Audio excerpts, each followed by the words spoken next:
So hi everybody, I appreciate you joining us for this webinar. Just go through, make a little bit of an introduction on TTS or Turbine Technology Systems. For those of you who know us, you've seen our name change a little bit more recently, and for those of you who don't know us, so this is a quick explanation. TTS, Turbine Technology Systems, has been in business since 1983, and we've been involved in all types of gas turbine engineering in that period. More recently, as we expanded into other markets, we changed our name to TTS Energy Services. And last year, we created two groups within TTS Energy Services, TTS Power and TTS Midstream, to look after specific market segments. TTS Power is our traditional business. And I'm the VP in charge of TTS Power. It's the side that looks after the traditional gas turbine power generation business. Now, we've been involved in, as I said, over 35 years, and we've, over those years, developed an extensive internal expertise and network of subject matter experts on all aspects of gas turbine engineering. We've been very involved in unit relocations over the years. I've moved over 100 units. Domestically and internationally, done a tremendous amount of conversions, modifications, and upgrades, and through that have got involved in combustion and performance services, learned a lot about the units, and have a lot of access to folks who are subject matter experts. We provide all of those services along with engineering and on-site services, power plant services, and part supply. And as you can see from the information below, we also have a lot of international exposure. We've done a tremendous amount of work overseas in over 90 countries at this point. All right, so what I want to talk about today is high value opportunities, specifically for vintage units. And we're seeing within TTS Power, we're seeing more and more of these opportunities present themselves more recently. Just to cover the market drivers for that, firstly, power demand continues to go up in the domestic US, and especially as large coal plants are retired, gas turbine power plants are becoming more important as base generators and also as peakers. Renewables have taken over some of the lost power, and renewables are projected to make up to 50% of power generation by 2035. But the problem with renewables is that they're not predictable. You can't just turn them on and off. Obviously, if the sun goes down or the wind stops blowing, you lose a renewable. So you have to have a backup capability to support the renewables. And gas turbines are one of the obvious ways of doing that right now, certainly in the near term. Power plants are still being built, new plants, but building those power plants is expensive, it's time consuming, and a lot of regulatory hurdles get through. And in all cases, you're not going to build a power plant just to take advantage of spot opportunities. And we are specifically talking about opportunities here to make specific advantage or take specific advantage of opportunities that present themselves on an occasional basis. Now, vintage units, still a lot of old kit out there, stuff that Ricky and I commissioned a long time ago. These units are still available. They have not been put to much use, but they are flexible and reliable when they're properly maintained and available. Natural gas is still the workhorse fossil fuel and will be for the foreseeable future. It's cheap and clean fuel, and again, that gives an advantage to the gas turbine user. Margin, reserve margin, the available power to cover any and all demands is decreasing. So there isn't as much power available to make up for large peaks in requirements. So there are market opportunities being driven by these drivers, and we're going to talk about two specifically. One is a spot market opportunity where the spot price goes up, and you have an opportunity to make significant income if you have available generation. And we'll talk about how you can get old units to provide more of that generation. And then there are fast start opportunities which are primarily driven by renewables in different markets. And the US markets, there are a number of markets in the US that are different, so these drivers have different impacts, but in general, there is a drive towards or a path towards having units set up for 10-minute start to make up for losses in renewables as they drop out. So that's becoming a very attractive market and a lot of interest in that. So we're going to talk about that market. All right, so the high value generation opportunities, again, one is to get the most out of your available units, the old units. So we're talking about output optimization. We're not talking about the hardware upgrades with high capital costs that the OEMs tend to offer. They're really not cost effective or attractive for this particular area. We're talking about more cost effective ways of getting power out of the existing plant and have the plant available when the opportunity arises to run it and make a good return. On the fast start side, again, this has been driven by the renewable the increase in renewables in the market, and it is primarily the opportunity to get your unit online quickly and making power when a renewable disappears. Okay, so we're going to, in the first case, we're going to talk about the output optimization opportunities. So what are the ways to get to getting more power out of your existing unit? One is to optimize the existing firing temperature. Second is to increase mass flow. And then the third and fourth are variations on implementing and optimizing the peak firing opportunities with your units. We'll talk about each one now as we go along here. Okay. So the first opportunity is to optimize existing firing temperature. And this may be a surprise to some folks because generally there is kind of an expectation that a unit firing temperature, the base load firing temperature is as per specified, and it basically stays the same. That's not true. There are a lot of reasons why unit firing temperature can be below the optimal or specified firing temperature. A few of those reasons are, one, the original design was too conservative. Older units were built at times when understanding of the processes, the cycles, and materials were not as detailed as they are now. There was more slack in the design, and as a result, with current technologies, there's more opportunity to run these units at a higher firing temperature while still meeting the requirements of the unit. Another reason why these firing temperatures may be too low is that during commissioning, the requirement for the output wasn't exactly at the peak capability of the unit, and it was simply commissioned at a lowering firing temperature because it didn't have to make the heat rate or the output that it was actually designed to do. Or mistakes were made during commissioning, and the units were set at a lower than optimum firing temperature.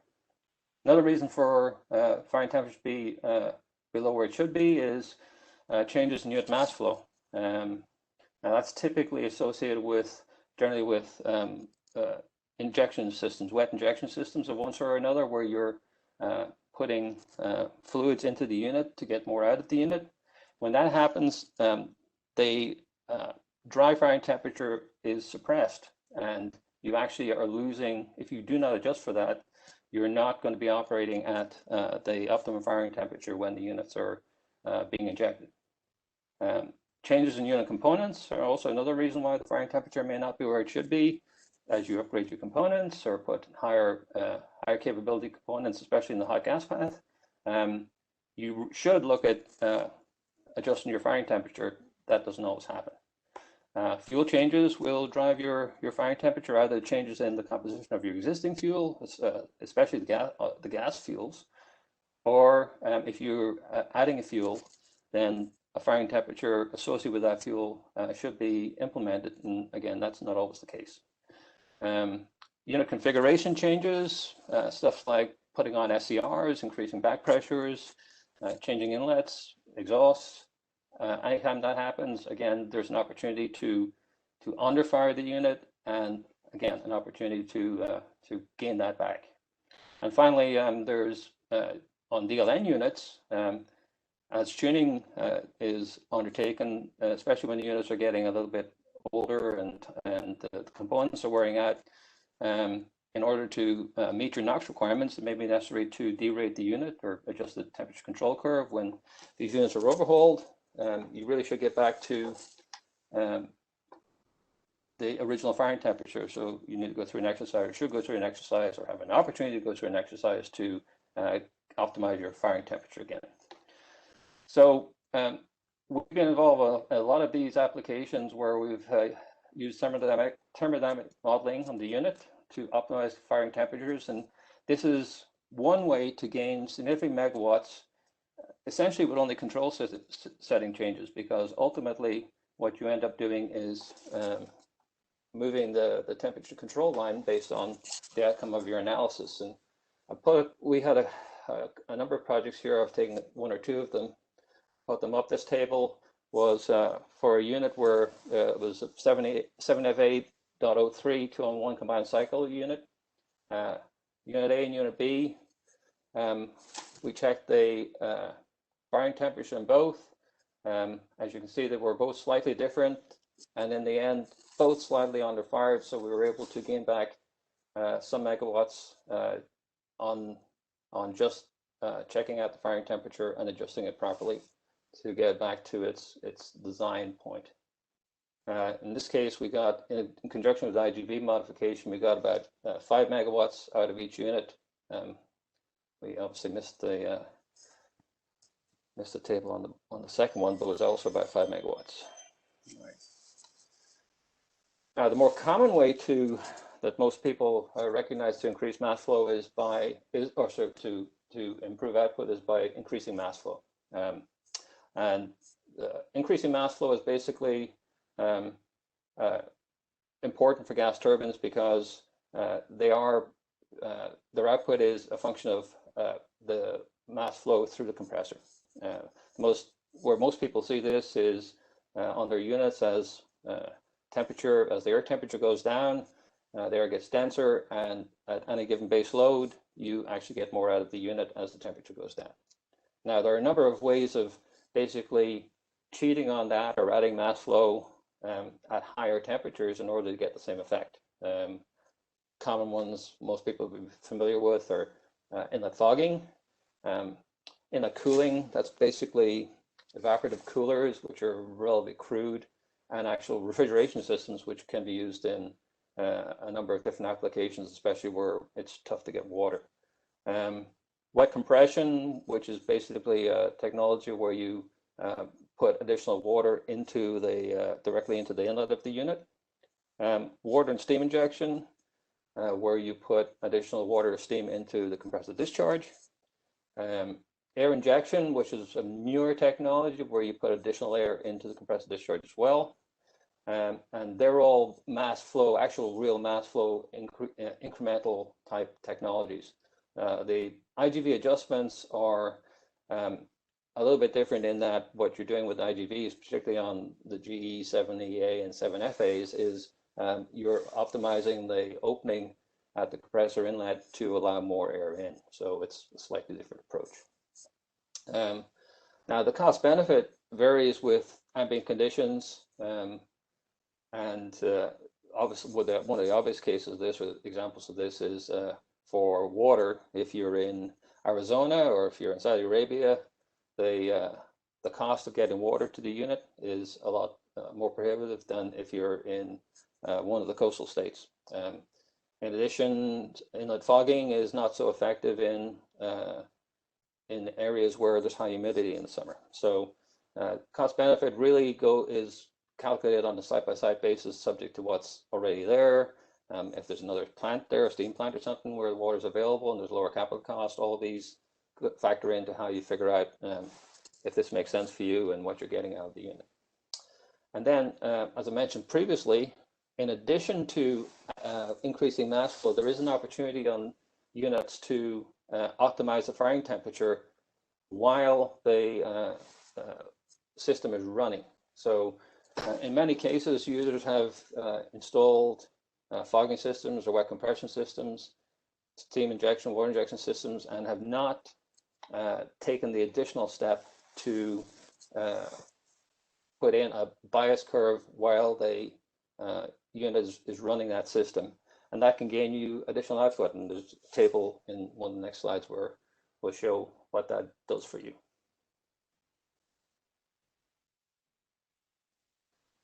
All right, third item is to implement peak firing. Now, this is an older idea where basically most units are designed for a specific firing temperature where you operate a base load and you have a predictable maintenance life and maintenance factor for all the components. The idea here is simply to increase that firing temperature. The traditional way to do it was on older units was simply put in a peak switch, and that would move the temperature control line up 20 or 30 degrees, basically give you a calculated maintenance factor for, on hours, based on hours, of 2 over the unitary maintenance factor at base load. Now, operating in peak range may shorten your maintenance interval, but we're talking about older units and we're talking generally about peakers. And in most cases with peakers, maintenance intervals are driven by starts, not by running hours. So even if you run on peak on many peakers, if you run for any sort of small number of hours, less than 100, 200 a year, you're still not going to impact your maintenance interval by going to a peak. Now, in the end, you can increase your peak setting significantly, and as you do so, the maintenance factor increases. So rule of thumb was that you can actually increase firing temperature by 100 degrees and your factor will go up by 6. Or you can pick points in between, and again on the next slide we'll just talk about an application where the customer decided to have a number of options in that respect. The setting of the peak can be automatic or manual. The traditional way, as I mentioned before, was just to set a switch, you turned on peak, and then your base setting had 30 degrees added to it, and that was your peak setting, and the unit just ran up to that as normal. We've implemented applications where we've allowed the customer to step up through intervals to get to the maximum peak. And in one case, the table I showed you below here, that allowed the customer to take advantage of his emissions permit. Basically, this customer had a base load emissions of 8 ppm, or he had a permit for 9 over a 30-day rolling average, but was allowed to run at 10.5 on an hourly rolling average basis from time to time. And so we implemented a peak which allowed him to get to that 10.5 stepwise for a short time, take advantage of the opportunity to get more power out of the unit. Basically got 4 megawatts out of the units each, and that was a very cost-effective and advantageous way of doing this for him based on his on the way his permit was set up. All right, so, and on that subject, the whole approach to optimizing peak firing is a way of trying to take advantage of what your unit can do, what its emissions capabilities are, and what the permitting is in your particular application, your unit. This is particularly true of DLN units. The units must operate within the permission limits, and if you select peak firing, there's a point where you may exceed those limits.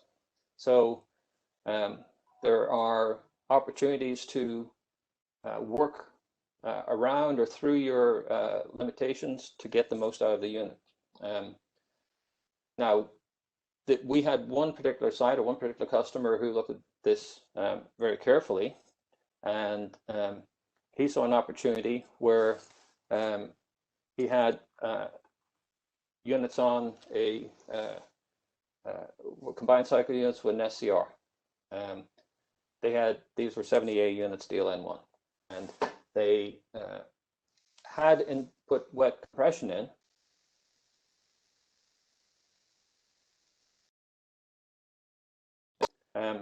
So first thing,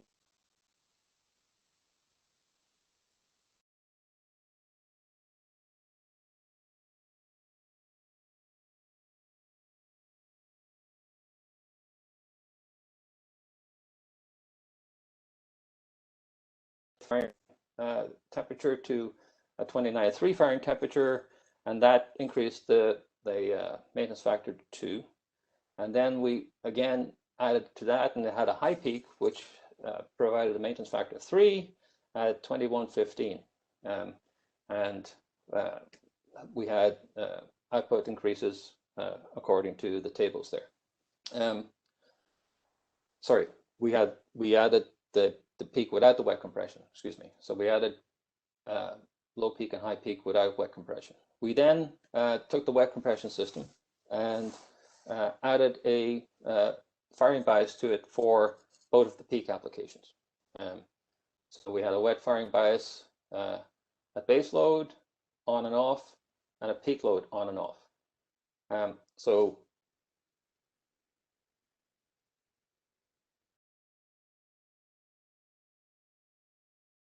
ultimately, for each unit in this application, the customer was able to realize approximately 19-20 megawatts from each unit using all of these capabilities. That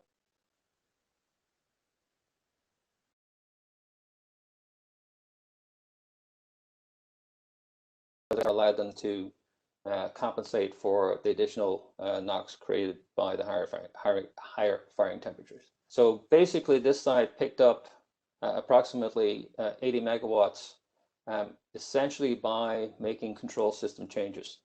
And this was a combined cycle plant, so we just looked at the gas turbine output. This did not take account of the gains made on the steam turbine cycle, and from the steam turbine, we estimate there were probably about 50% of that again. So made a tremendous benefit from a relatively simple set of changes to optimize their system.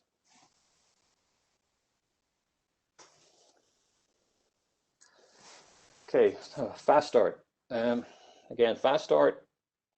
The opportunity here is to make your asset, especially these old assets, more flexible. Flexibility is the ability of the generation fleet to change output and start and stop at short notice.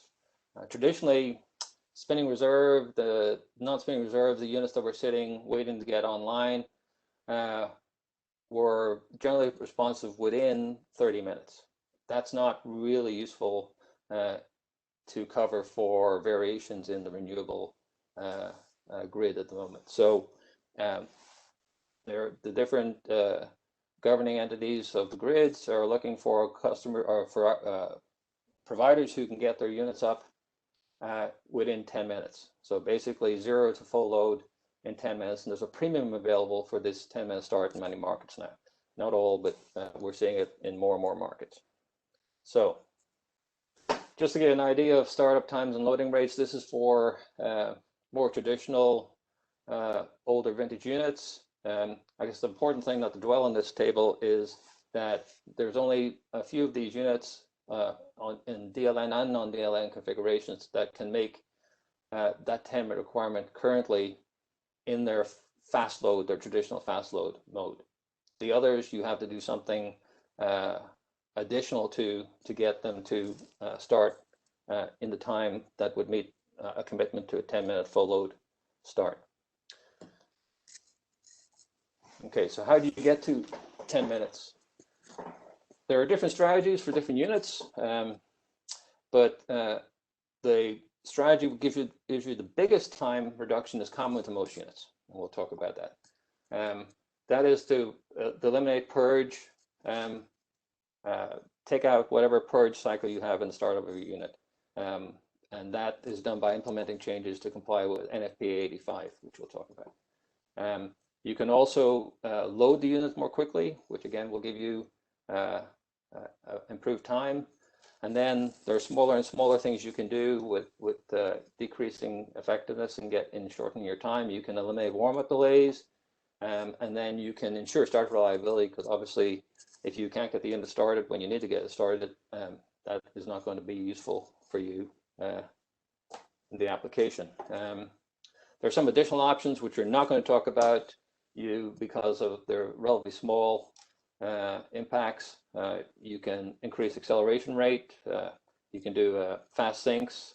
You can do what's called fire in the fly, or in the aero business, they've been doing this for a long time, where you basically ramp the gas valve or fuel valve open as you're on ignition to get the thing to light off without a delay. And on some units, you can do an LCI pre-connect. Those units are configured for this. You can do that and get some benefit from that. Okay, so Purge Credit. This again is where you can get the biggest benefit from your modifications to the unit. Purge timers on units will range from a minute to 6-7 minutes, depending on what's on the unit. If you can eliminate the purge timer, that allows you to completely bypass that purge cycle. Now, the National Fire Protection Association has developed a standard called NFPA 85, which is designed which gives you several possible designs to implement to allow you to basically bypass the standard purge timer on your units.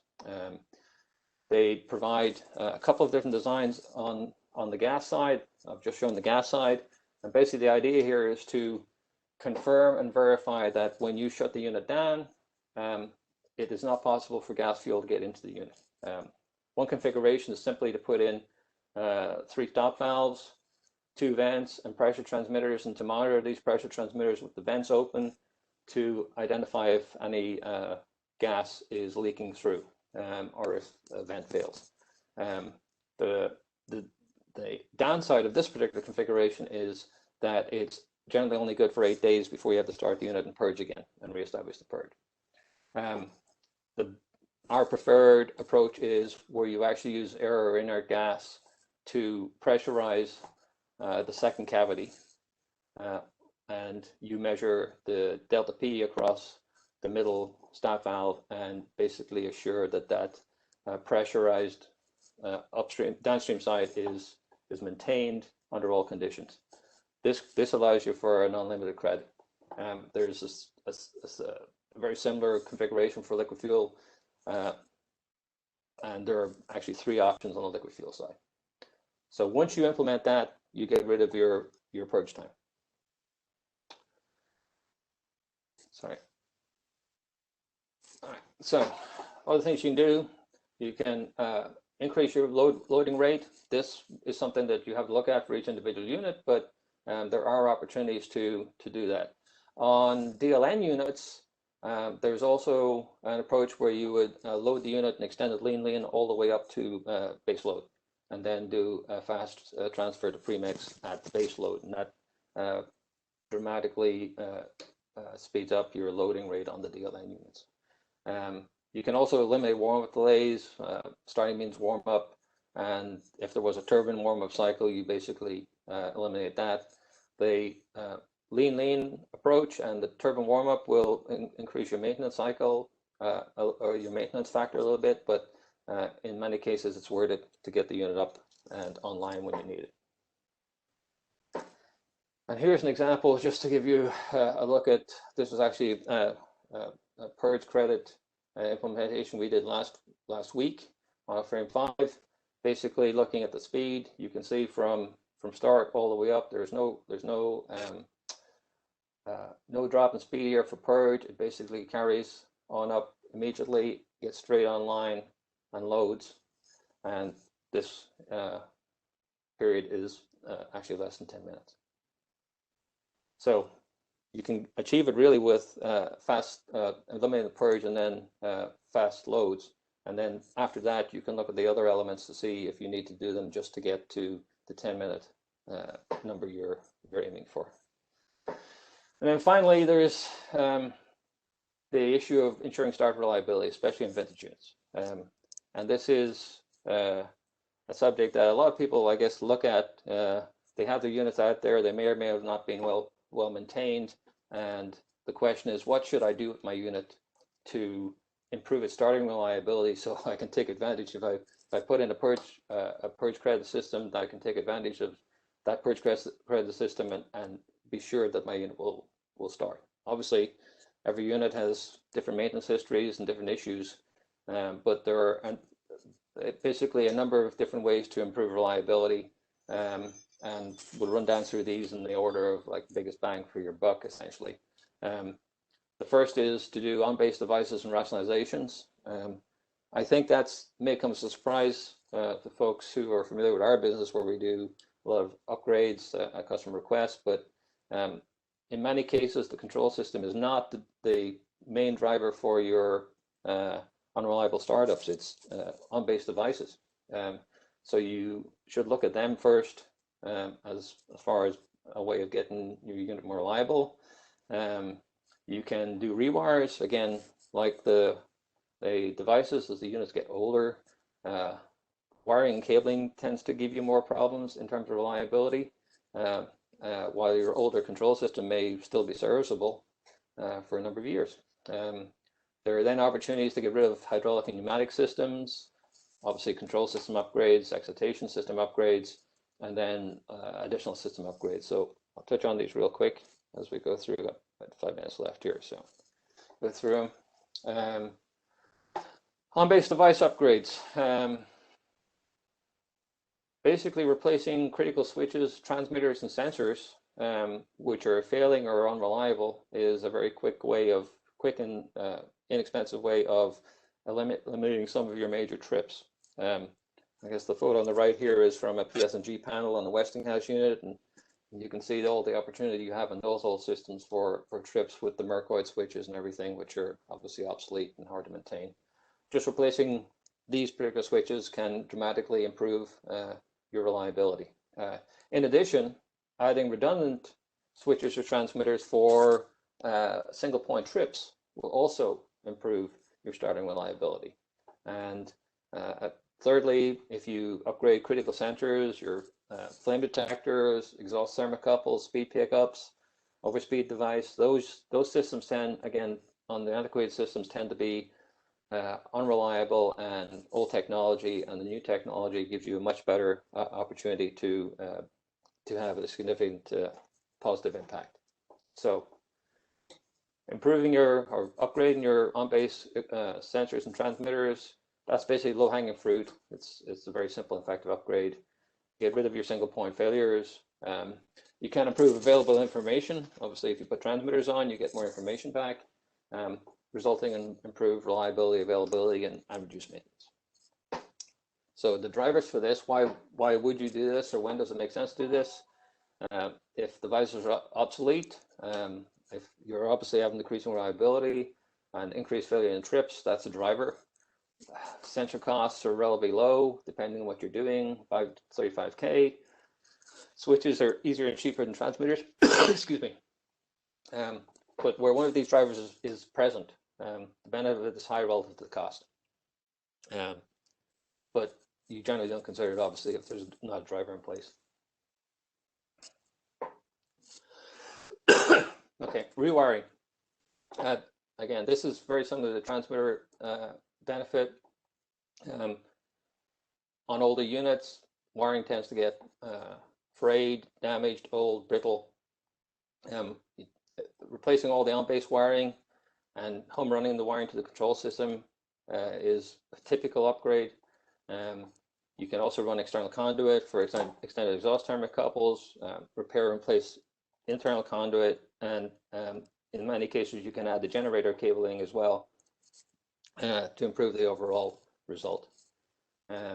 Basically eliminate grounds, eliminate cannon plugs, which are a frequent source of problems on older units. Get rid of signal leakages and trips that are associated with that. Improve reliability and availability. And again, reduce your maintenance. Drivers basically deteriorate wiring, trips, your signals. Scopes, somewhere anywhere 130, 150 K materials, can go higher with home runs and additional conduits, etc. But again, if you have a wiring problem or same wiring problems, this is a relatively inexpensive upgrade that you can implement and get very positive results. Excuse me. Hydraulic pneumatics system removal, basically replacing old valves, control valves, stop valves, IGV actuators. Benefits are you eliminate a problem with servos. Traditionally, Moog and AVEX servos are problematic if you've got bad oil quality. In many cases, you can get rid of these valves, these hydraulic valves, and replace them with a single electric valve, which improves setup calibration, again, better reliability, availability, and much increased functionality and flexibility. These are harder to justify on older units that you either do them because you have obsolescence or lack of support or decreasing reliability from the existing systems. Valve and IGV replacements, somewhere 200 to 350K. And again, if you don't have the drivers, there's no benefit to gain from implementing this. It's really, you only should do it if you're really having problems. Control system upgrades, more traditional that everybody is aware of. Basically taking out the old turbine control panel, putting in new ones, replace the HMI benefits,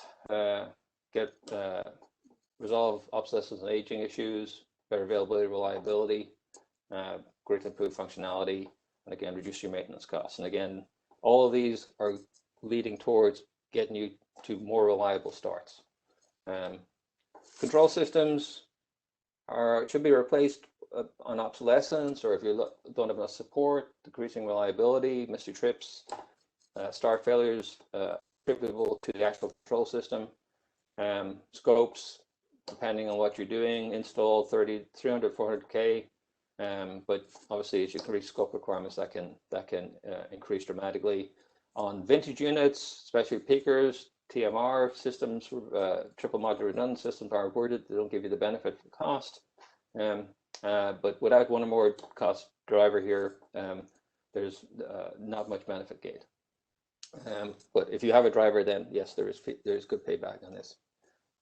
Same basic story with excitation protection system upgrades. So I'll just pop down through the slides, better benefits, and we provide a summary table of all of these benefits and what they give you in terms of reliability and cost. Other system upgrades you can do to improve reliability of your units, partial control system modifications, HMI, power supplies, replace starting engines if that's problematic, and in many cases the diesel engines are problematic, so that may be a way of getting your start time reliably to 10 minutes. MCC upgrades, again, depending on what issues you're having with them. Synchronous clutch upgrades, which allow you not so much to get to 10 minutes quickly, but allow you to restart quickly. And cooling oil upgrades, allowing you perhaps to get more out of your unit in hot days. All right, and thank you for watching. Scott, we're there. Thanks a lot, Pat. I'd like to invite Ricky Morgan and Mitch Cohen to come into the discussion now. Ricky, you've got some questions that came in via the chat. So if you'd like to hit on those first, while other people are deciding to send in questions at the moment, we can start with the Q&A. Okay. Well, afternoon, good morning, good evening to everyone. There's a couple of questions come in during I'll hit them just as they come in. The first one was, what do we consider to be vintage units? Really, when we're saying vintage, if you look what Pat actually went over, some of the optimization that we're doing is on F-class, which is fairly recent, but a lot of the work on the fast start and some of the reliability and optimization is pre-F class if you're talking GE language. It's all EAs, frame 5s, frame 6s, etc. And Westinghouse, it would be W251s, you know, up to the early 501s. So the optimization, you know, firing temperature, we tend to find that in new, let's say newer units, so we would term F class. Anything before that is when we're looking more at reliability and some of the other applications. So, you know, really, when we say legacy units, we're talking about anything way back to old frame 5 LAs, but we're now applying some of these techniques to F-class machines. So, you know, time moves on. All right, and I think Ricky, as you're looking at this, obviously, the more recent the unit, the more efficient it tends to be, and the more benefit perhaps you get from doing this. So, so there's always every site, every unit, every situation is different, and the benefit of doing any of these items is really subject to analysis of what's at the site and what's possible, and then if that makes sense or not. Okay. So the next question that came in was just asking about, you know, low dispatch units, and just saying, like, obviously that compels the users to defer the maintenance. And really the question to us is, you know, what are our views on managing that, and do you recommend close coordination with the OEMs or even their consent? The way I would answer that, try to be diplomatic, but most of the people that we work with have moved on from the OEM. Right, we work with a lot of mature users that work in the aftermarket. They have service providers. They buy their components outside of the OEM, and they understand the machines and their maintenance intervals and what they have to do with the machines. So we, you know, we tend not to be working with, you know, if a customer is still very close to GE and has an LTSA, it is doubtful they're going to be working with us to make some of these modifications. They would probably be talking to GE. If they do have an LTSA, then obviously, or a close relationship with the OEM, we would of course always advise them that anything that we do or we work with them, or any changes we make to the machine, they obviously discuss that with their maintenance provider and who's working on their equipment. So, Pat, you want to add to that? Yeah, that's, well, again, as you said, the OEMs tend to focus on, again, newer technology units. As you get to older units, a lot of that expertise is not necessarily within the OEM anymore. And as I mentioned at the beginning, one of the things we've developed over the years, and other providers have developed over the years, is a network of subject matter experts, retirees. Different folks have gone to different companies. And can actually, in many cases, provide you a more detailed historic view of the unit and what's good, what's not good, and how to look after it. The other important thing is to, especially on the older units, the vintage units, is that services and support are available from non-OEM providers for essentially everything. And again, in many cases, you can't get some things from the OEM that you can't get from other providers. So just because it may not be available from the OEM doesn't mean you can't get what you're looking for. Okay. The next question was talking about, and this is an important one, it's talking about studying the impact on the HRSG performance of upgrading firing temperature and mass flow increases. It's actually, the question has two parts. It's one about the firing temperature and the second about the fast start as it pertains to the HRSG and the HP drum. We have not implemented fast start on an F class or a machine that's got the, you know, with an HRSG on the back. We have implemented fast start on other units, and we've also implemented the firing upgrades or mass flow upgrades on units that have HRSGs. And in those situations, we work closely with our client and obviously the information that they have from the equipment that they already have. So for example, the HRSG. This gives me the opportunity to just reiterate, and I think Pat mentioned it, none of these upgrades are immediately transferable from site to site. They're never the same. Each upgrade in each site basically requires a specific study. For exactly these reasons, you'll find different performances for HRSGs, and you'll find different performances of different equipment at each site. So there is an engineering component right? With all of these upgrades, it's not like we can an upgrade and say, okay, you can buy 2 cans of this for your FA. You know, basically every opportunity requires a bit of detailed engineering, and sometimes we find that an opportunity we may thought of there is just not there. You just can't get anything out of the machine. The machine's already at its highest performance or its highest output, etc. So, so that's how I would answer that one. The next question was about Purge Credit and duct burner vendors. Look, I think it's basically looking for the total package, including the GT fuel lines installation. What we have done in the past, we concentrate on the gas turbine. So we provide packages for Purge Credit for the gas turbine specifically, right? We've not done any duct burner packages, and we don't work with anyone else. We actually provide those packages ourselves.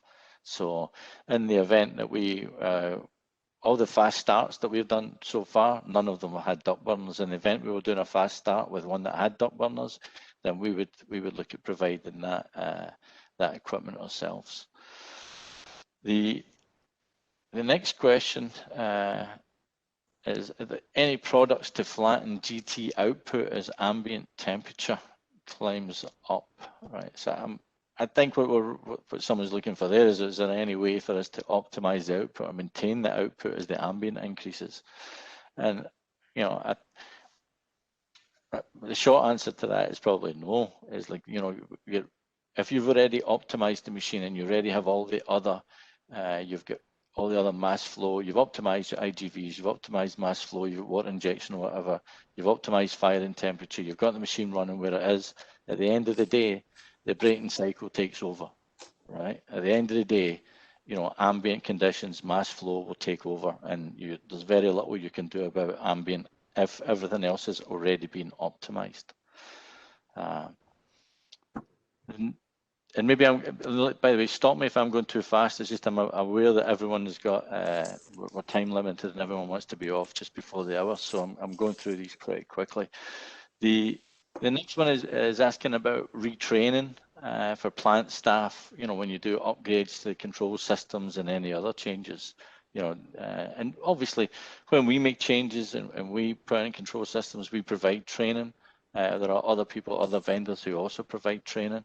So if we were optimizing the system and we were making changes, maybe adding some buttons to the HMI to let the operator do things, we would go through that. If we were doing a complete control system modification, then we would provide, you know, extensive training for the new control system.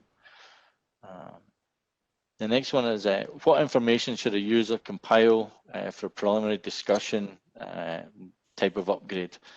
You know, that is again dependent on the unit style, where it's installed, its application. I think the first thing to do is, you know, anyone who wants to reach out and contact us, then by all means contact us and we can start that conversation. Usually I'm interested in the simple things. I want to see the one-line diagram, I want to see the original control specification. We'd like to see the original performance, you know, the actual unit rating data as it was supplied when it was supplied, and then the vintage of the unit, and then have there been any changes mechanically or otherwise to the unit. So it's a standard type information, but if you reach out to Pat, or, you know, obviously, or through Scott, whichever you prefer, then we'd be glad to talk to anyone and discuss their specific needs. Also, Ricky, the emissions permit levels are usually important too. Correct, Mitch. If you're doing an optimization project, and Pat touched on this and spoke about it, but it's really worth understanding that what we were talking about in the optimization, we're not talking about just going in and turning up the wick and overfiring the machine. What you're talking about is just going in there and seeing, okay, where does the machine fire today? Where should the machine or could the machine fire? And then sometimes you'll find, okay, the machine you can take it up to peak, but then you run into the emissions and you run into the permit. And then you have to understand the permit. And sometimes all you guys that are users out there know this. Sometimes you're more of an attorney than an operator. You have to understand the language and what that permit allows you to do and what it does not allow you to do. So as Mitch says, the permit and your understanding of the permit is also key for any optimization on DLN type units. Just Ricky, to that again, every site's different. We'll note that one of the sites I referenced, there is an article in CCJ talking about that in much more detail. And on another one of the projects on the TTS LinkedIn site, there is also more detailed write-up on that if anybody's interested, just to see what was put into it and what was considered. Okay. The next question that's come up here is really important, right? And it's, do you know of any insurance issues with fast starts and reducing purging, right? So here's our opinion, right? What we do when we implement fast start on a machine, we follow NFPA 85, right? So we actually implement it based on the NFPA. We know that if you've got a good controls guy, you can make changes to machine and you can get it to come up fast and you can bypass the purge. Those types of fast start modifications will obviously have insurance ramifications when your square exhaust becomes rounded one day. So basically you have to, if you follow the NFPA recommendations and etc., which we do, then you put in the necessary double block and bleed valves, you make them monitor the valve positions, etc. So you basically implement the purge credit the way that it's been designed. And if you do that properly, then you have no issues with the insurance because you have the control system, the controls and the protections in place for the machine.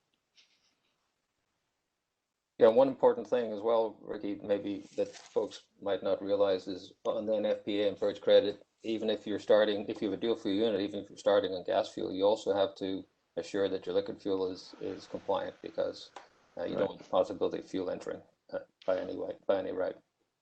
Okay, we've had another question basically asking if we can elaborate a little bit on our dual fuel capabilities. One of the things that we didn't cover really in this presentation, because we've covered it in previous presentations, but it's what we have found in the last couple of years, and even last week I got a call from a customer wanting some support this week to run on dual fuel because they expected some pretty cold temperatures in the Midwest this week, and they were expecting to be curtailed on gas and need to run on liquid. So we also have a separate sort of presentation, etc., where we talk about our capabilities and obviously the capabilities of existing assets to run on multiple fuels.